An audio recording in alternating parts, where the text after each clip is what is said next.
Bu Bualan. Seram.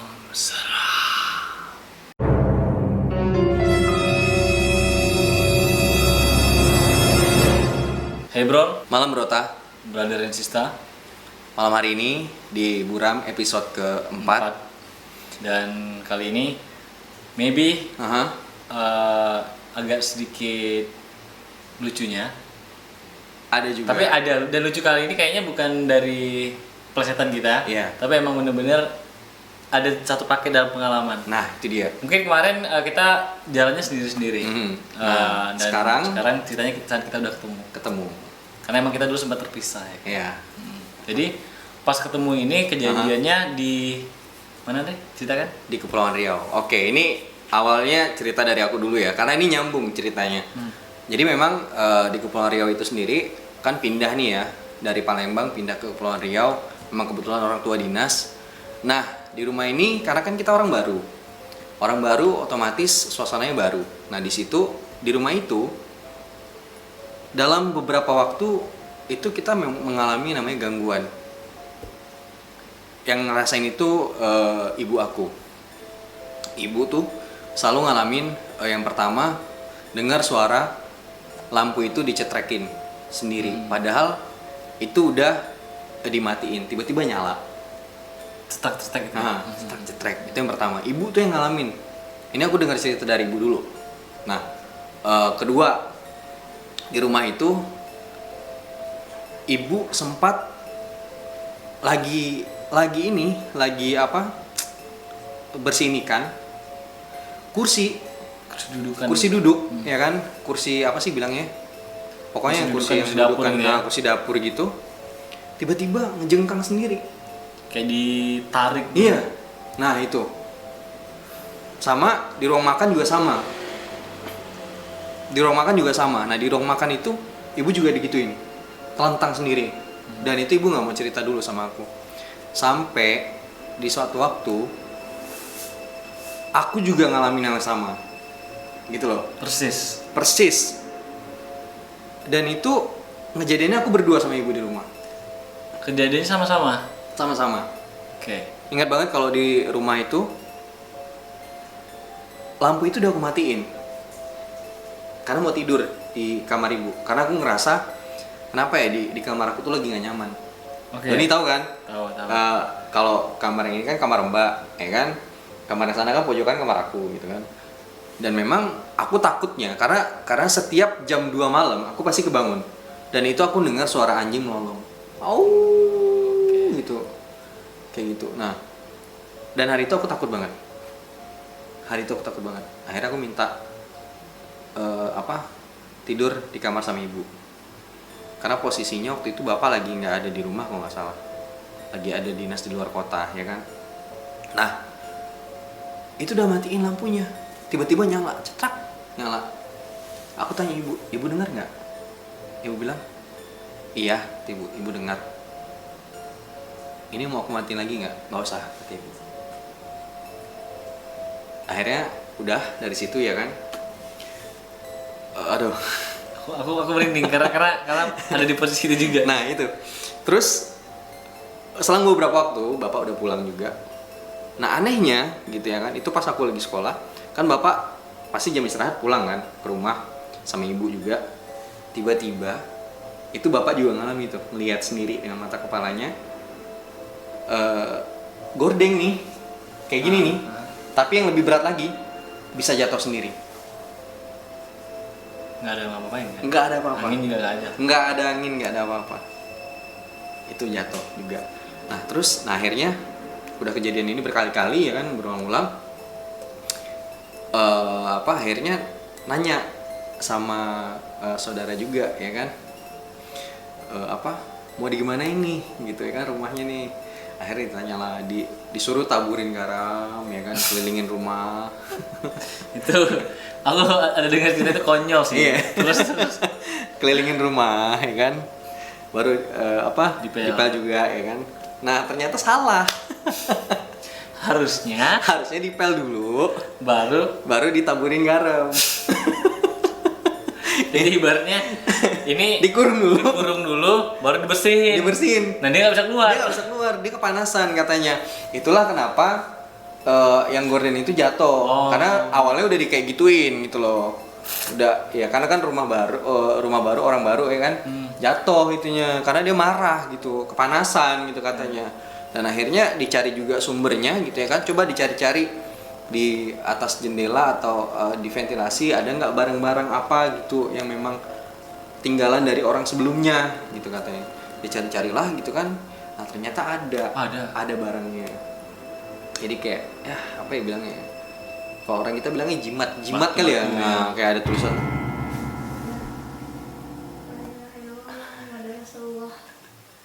Nah ini tadi kita lagi syutingnya, yang tiba-tiba mati lampunya. Mati dong, benar mati loh lampunya. Terus di bagian rumah lagi dong. Satu komplek loh. Oh, enggak.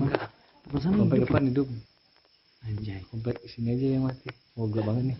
Enggak kelihatan apa-apa. Anjir, astagfirullah. Enggak kelihatan apa-apa. Bro tadi emang ada sedikit kendala karena memang tiba-tiba listrik mati nih ya. Listrik mati satu. Ini bukan gimmick ya. Satu komplek listrik mati nanti. Dan ini pas ketika ngomongin jimat. Iya. Itu kita ngomongin ya nggak tahu sih. Nah, habis itu gimana lanjut. Nah, habis ngomongin jimat. Ini kita lanjutin masih suasana mati lampu ya. Suasana mati lampu nih ya. Jadi memang pakai lighting seadanya. Nah, jadi ketemu jimat, ya udah akhirnya jimat itu dibungkus kain putih gitu karena ya aku juga nggak berani buang ya kan. Akhirnya manggil bapak-bapak yang biasa juga bantuin rumah gitu kan untuk buang si jimat itu ke laut gitu. Ya, bapak-bapak ini juga takut gitu. Takut juga gitu, ini apaan gitu ya kan. Nah akhirnya ya udah dibuang ke laut dan akhirnya gangguan itu minimalisir lah, berkurang lah gitu ya. Tapi masih ada gitu. Yang mungkin yang itu bukan dibuang, yang dibuang itu resek. Yang dibuang itu mungkin yang ini yang apa? Sebelumnya kali peliharaan sebelumnya mungkin. Peliharaan sebelum mungkin ya ini nggak tahu juga. Pokoknya yang diusir tuh yang itu gitu. Nah. Sini nih. Ini kita waktu itu masih kenal cuma sekedar say hi. Belum yang kenal deket ya kan. Betul. Belum menjadi sahabat lah. Kita waktu itu masih main ke rumah Andre, cuma main PlayStation. Oke, nah ini bener nih nyala sendiri ya. Nice. Oke, ini kita lanjut ya. Jadi kan emang ya Brota ya, aku nih suka main PlayStation bareng sama dia, sama teman-teman sih dulu main. Cuma nggak tahu kenapa dari kayak seleksi alam dari teman-teman yang banyak yang ramai, cuma aku yang nyantol. Nah benar, dia doang nih. Cuma aku yang nyantol, yang benar-benar kayak sering ke rumah dia segala macam. Nah pengalaman yang resek dan unik, dan ini sebenarnya agak kocak ya akibat sebuah arogansi. Karena jadi kebodohan dia. Di rumah dinasnya si Andre dulu tuh WC-nya ada dua. WC-nya ada dua. Ya, WC-nya ada dua. Satu WC yang dekat kamar ibu ya, ibu sama bapak. Satu kamar sebelah kamar inti kan? Kamar mbak ya? Dekat dapur. Jadi dekat dapur itu ya? Dekat dapur. WC satu lagi kan ada di kamar satu lagi yang biasa ibu nyetrika. Oh iya, itu kamar aku sama kamar ibu. Iya kan? Oh ya kamar ibu dempetan kan? Dempetan. Nah, kita kan nggak tidur di kamar itu kan? Kita tidur di kamar mbak, kamar depan kan? Mbak, karena mbak posisinya waktu itu udah di mana? Pontianak. Pontianak ya? Iya, di Pontianak. Nah, jadi WC yang di antara kamar ibu dan kamar Andre ini aman, maksudnya sering dipakai. Nah sementara WC yang satu lagi yang di dapur itu jarang dipakai, bahkan nggak pernah dipakai malah. Cuman ibu itu punya kebiasaan dia selalu ngebersihin. Ibu kan emang pembersih orangnya, jadi semua ruangan rumah itu pasti dibersihin sama ibu.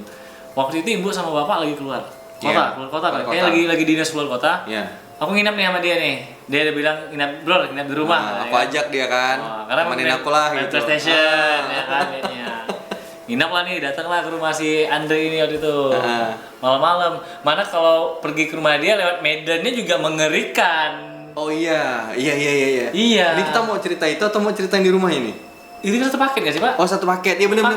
Ini satu paket. Paket itu, Pak. Satu paket. Aduh, ini serem. Iya, itu. Jadi waktu itu aku yang satu motor sama Andre. Pakai motor Andre, aku ingat sekali pakai motor Andre. Iya, benar.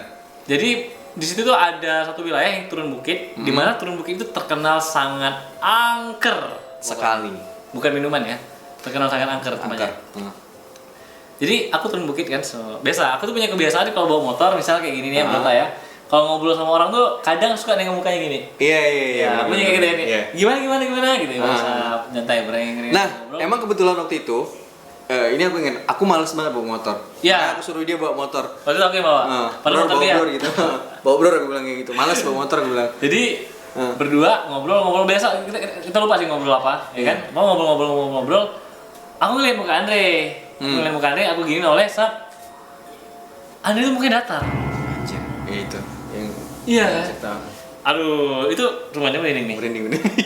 Jadi muka itu Andre itu mukanya datar. Bener-bener nggak ada mata, nggak ada apa segala macam, datar gini nih. Kayak ibaratnya semen di amplas gitu loh. Pucat tapi. Muka datar kan aku gini. Aku diam.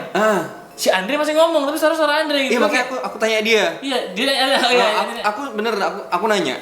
Ini karena ini cerita kamu ini. Aku nanya, bro, aku bilang, apa kok diam? Aku bilang kayak gitu. Iya. Aku nggak jawab. Aku cuma diam kayak gini. Ini udah takut nih. Sampai rumah, pastikan lagi pas turun kan. Ini betul Andre. Berarti ada sesuatu mungkin tadi. Ada berubah gitu. Iya kan, tapi berubah. Nah, sampailah di rumah ya kan. Taruh barang, ya taruh tas biasanya. Biasa kami saat itu karena malas masak mie instan, masak mie yang ini, maksudnya bukan mie instan yang rebus ya, yang pakai kotak ya. Ya kita masak mie pakai kotak itu, mie gelas ya, anggap mie gelas ya, bisa dulu gitu. Make up gitu. Jadi masaknya di dapur, kan nuangin air panas, udah tunggu. Si Andre dengan sopannya di WC belakang itu, WC yang jarang dipakai itu, yang nggak pernah dipakai tapi selalu dibersihin. Aku di ini. Sopan kan? Aku nggak di WC belakang. Oh iya. Aku di apa ya bilangnya? Wastafel. Nah, ke wastafel. Aku bilang Bismillah, permisi. Aku bilang aku mau buang air. Aku bilang. Nah, kalau aku nggak, itu aku di WC belakang. Aku bilang ngapain Bismillah. Aku bilang. Begitu kan? Terus kan mereka yang ngeliat kita nggak lihat mereka gitu. Kalau misalnya kita mau buang ya pandai-pandai mereka menghindar lah gitu kan. Kalau misalnya mereka kena ya salah mereka lah gitu. Aku buang air panas gitu kan. Nggak terjadi apa-apa. Saat itu masih arogansi tinggi. Aku udah bilang kayak gini. Aku nggak nanggung ya, aku bilang kayak gitu. Kalau seandainya malam ini ada apa-apa sama kau, aku bilang kayak gitu. Dia bilang gitu. Terus aku bilang nggak ada apa-apa. Emang dulu tuh emang arogansi tinggi. Kayak apa takabur. Emang orang suka takabur. Emang. Jadi pas malam itu akhirnya kita main PS kan. Iya, betul. Tapi nggak tahu kenapa kayak kita nggak sampai malam. Padahal niatnya kita mau sampai malam. Iya, mau begadang. Ini mau begadang, tapi malah ngantuk gitu kan. Malah ngantuk jam 10-an kalau salah kita udah masuk kamar. Udah masuk kamar tidur. Emang ranjangnya gede. Jadi jangan negative thinking. Ranjangnya gede dan kita tidurnya berdua gitu kan. Berdua. Aku madep kanan, nah Andre madep kiri atau gimana aku lupa tuh. Aku mau madep kanan gini, tidur. Tiba-tiba sini aku nih kayak ditonjok gini. Kayak bluk gitu kan. Aku bilang, "Ya orang kok rese sih gitu kayak ngapain udah mau tidur juga masih sempet-sempetnya nonjok orang gitu kan." Aku gini, dia gitu kan. Masih pulas gitu kan. Jadi aku lihat gini kan. Pura-pura tidur atau gimana ini orang gitu. Ya kan takutnya ini pura-pura gini. Kadang-kadang aku rese gitu. Iya, kadang-kadang kan suka rese, suka ngejok, masih enggak takut. Masih kayak pura tidur nih. Baring gini kan, awalnya telentang nengok ini kepala nengok ke dia nih. Dia masih dengan nyenyak dan tenangnya gitu kan. Tiba-tiba dari bawah tempat tidur kayak ada yang nonjok gini, buk gitu. Itu buka. Aku langsung kudu. Ya kan? Si dia masih tidak terpengaruh sama sekali. Dan peristiwa itu malam itu cuma sampai situ aja sih sebenarnya gangguannya. Aku ketakutan segala macam kayak anjing udah aku minta maaf ini aku gak bakal sombong lagi gini udah selesai. Lagi beli makan ya kalau siang. Iya, aku malamnya. Malam apa siang ya? Siang aku karena kan nggak ada makanan di rumah. Jadi itu ingat banget, ya udah kok di rumah ya, bang kayak gitu. Biar aku yang pergi beli makan gitu kan, biar ada yang nunggukan rumah gitu kan. Jadi Andre pergi beli makan, aku di rumah sendiri. Main PlayStation. Wah, asik. Saya tidak takut saat itu. Main PlayStation kan, main. Padahal itu baru kejadian malamnya. Baru kejadian malam itu, tonjok tuh. Jadi saya pikir udah damai kan. Tahu-tahu jadi di atap rumah Andre itu ada plafon gitu, kayak plafonnya kayak dibikin kotak-kotak gitu ya kalau nggak salah. Iya. Biasanya kan rumah orang kan ada kotak-kotak gitu plafon. Tiba-tiba ini plafon nih. Kayak jatuh ketebrek gitu plafonnya. Ya kan? Ketebrek. Kayak mana? Wah, itu ini tuh. ada tangan panjang warna hitam yang narik plafonnya kayak gini untuk bagi pelan-pelan. Oh my god. Terus nggak lama suara kucing. Meong, meong, kata dia. Itu aku benar bergetar nih. Andre cepat pulang deh, Andre cepat pulang deh, Andre cepat pulang deh, Andre cepat pulang deh. Rasanya pengen nggak mau lagi ke situ gitu. Tapi sekalinya Andre pulang, aku gak ceritain kan, aku gak ceritain kalau salah karena masih takut sekali gitu, takut diganggu jadi aku diam aja. Nah pas setelah itu baru aku ceritain. Emang sih ada efek trauma tapi pergi lagi tetap. Iya, tetap balik lagi. Karena udahnya ya mungkin nggak ada apa-apa lagi kan. Mungkin karena hari itu. Karena itu rese gitu. Iya. Maksudnya sebenarnya sih kita kalau takut gitu adalah hal yang wajar sih sebenarnya ya. Cuman yang penting jangan sampai kayak mengancam atau merusak mental kita juga sih. Iya. Nah, jadi pokoknya entah itu halusinasi, entah itu apa segala macam, sekali lagi kalau misalnya ada belota yang expert ya silakan aja dijelasin. Silakan ya jelasin itu gimana tuh ya logikanya gitu ya. Oke deh. Kayaknya kita stop dulu ya episode kali ini ya. Nanti ada sih beberapa pengalaman juga yang kita mau pisah-pisahan. Ada. Nah, karena di tempat ini juga gitu ya, itu ada cerita lainnya juga. Karena ini kita berdua, nah nanti kita pisah lagi nih. Wah. Ya udah. Ketemu.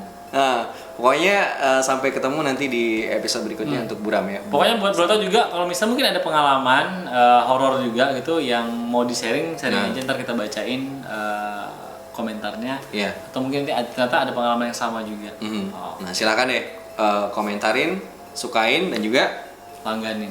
Oke, udah sampai ketemu di episode selanjutnya di Buram Bualan.